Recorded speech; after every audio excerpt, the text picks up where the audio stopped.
May 25, 2025. The world paused. Magnus Carlsen, 5-time world champion, sat down to analyze a Gotham chess game so brilliant, it's being studied by scientists trying to understand failure. But somehow, Magnus kept a straight face. He called it interesting. He even said it had potential.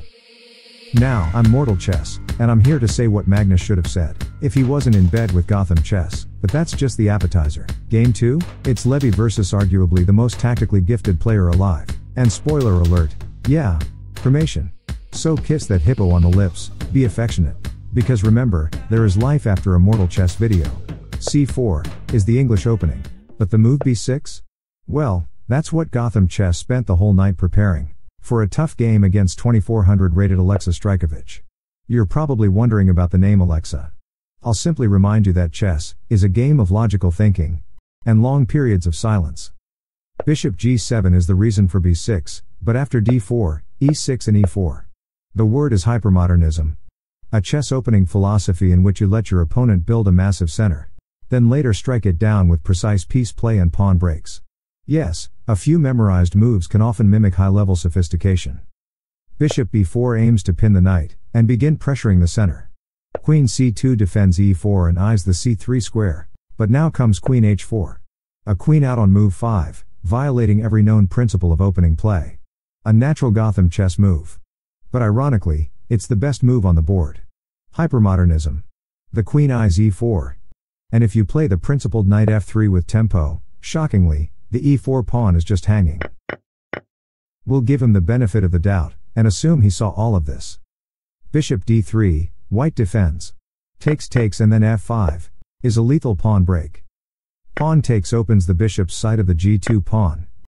And forget about playing F3 to solidify, it's illegal. The game is looking good for Levy, and I hate it.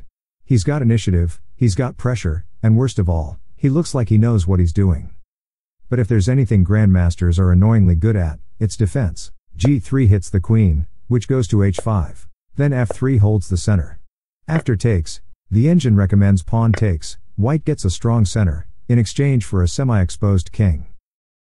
But Alexa goes for bishop takes, and after some trades, knight C6 develops, and shields the queen's view of the rook. White develops a knight, but black's other knight jumps in with tempo on the queen, which retreats to D3, and at this point, I suspect Levy's prep ends with the note, black is better, and must push for a win. And yes, Levy has a better pawn structure, better developed minors, and a safer king. The problem is? The memorized moves are gone, and the FIDE master in him shall soon take the wheel. E5 is played to stop ideas like knight F4 hitting the queen. Double castles, and white starts jabbing with probing moves, testing for mistakes. D6 is Levy's reply, and after C5, play shifts to the queenside. C takes D5 invites white's queen into the light squares, but Levy retreats his queen to assist in defense. Takes, and instead of retakes, we have D5. Levy refuses to compromise his structure for an already weak pawn. He has no bishops, so why open the position? So far, he's handling it like a grandmaster.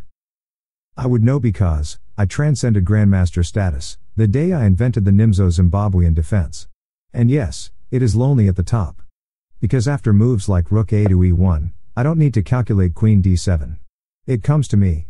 The queen can never beat a rook in a standoff. Retreats like bishop f1 make immediate sense. Because protecting static pawns is a bad bishop's job. There is the prophylactic h6, there is f4 undermining black's center, after which I know rooks naturally head to the center. After 30 minutes of mental trial and error, Levy manages to play a sequence which, for me, would be harmonious and instantaneous. But credit where it's due. After f takes e4 and knight takes e4, black has excellent coordination and solid attacking chances. Because if knight d4 like in the game, suddenly queen h3 hits the board. One slow move, and white's knight jumps to d4 with tempo. The rook moves, now it's tactics galore. A sample line, knight h2. A free piece right? Then knight g4, hangs the queen. Rook takes, but now rook takes rook check, is followed by rook f2 mate. This is a great position to have. But alas, FIDE master Rosman has entered the chat. Knight e4, c6 and queen h3 are minimum requirements. But after queen e2 defending the king, what is the last thing you should do when you're attacking and have your opponent by the throat? Yes, trade pieces. And Gotham does just that. And in the process surrenders the attack he spent the whole game building. But you might argue, it's all part of the plan. Knight takes c3, black is up a pawn and plans to grind an endgame, Magnus Carlsen style. Except this is Gotham chess. He plays a few more moves, and then settles for a draw by repetition. Yes, just in time to turn this pile of dog excrement into a recap video. With a thumbnail that screams, insane. If this is insane, I am Bobby Fischer's ghost. The London system is straight, and my firstborn son looks exactly like me. But stick around, because the king of content is about to face a real over-the-board assassin. 1d4 by Levi Rosman, but after e6, despite my tireless effort to avoid discussing sexual identity in my videos, knight f3 is on the board. And that's never a good sign. Arjun plays b6, aiming for the same hypermodern ideas we studied in the previous game. He invites Gotham to stand up straight, take control of the center, and assert his dominance over the board. But Levi is fully aware of the current political climate, and the ongoing fight against toxic masculinity.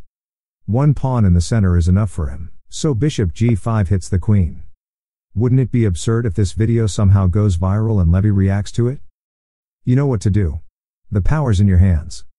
Anyway, Arjun plays bishop e7, calmly blocking the bishop, and then Gotham tries to get cheeky with the move h4. But let's be honest, you're not fooling anyone. We all know the London system when we see it, and you should be ashamed of yourself. Bishop b7 by Arjun, still patiently inviting Gotham to take the center, and Gotham responds with knight bd2. Preparing the glorious central pawn thrusts, c4, and e4. Who are we kidding? After knight f6, it's e3.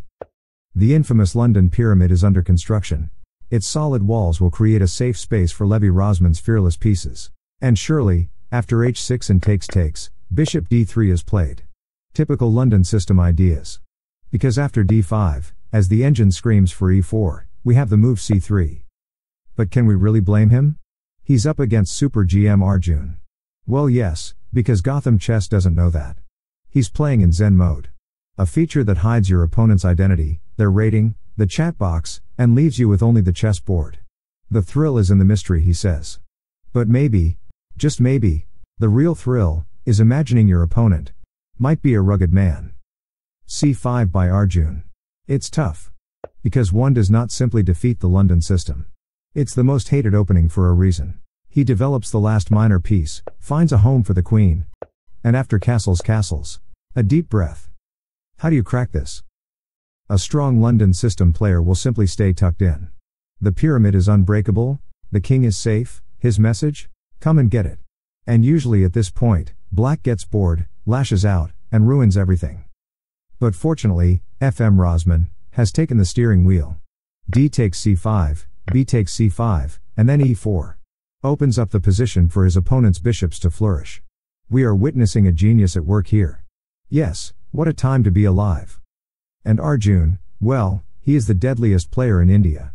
He sees the pawn structure, he knows exactly where his pieces belong, and in a few moves, he gets his ideal formation.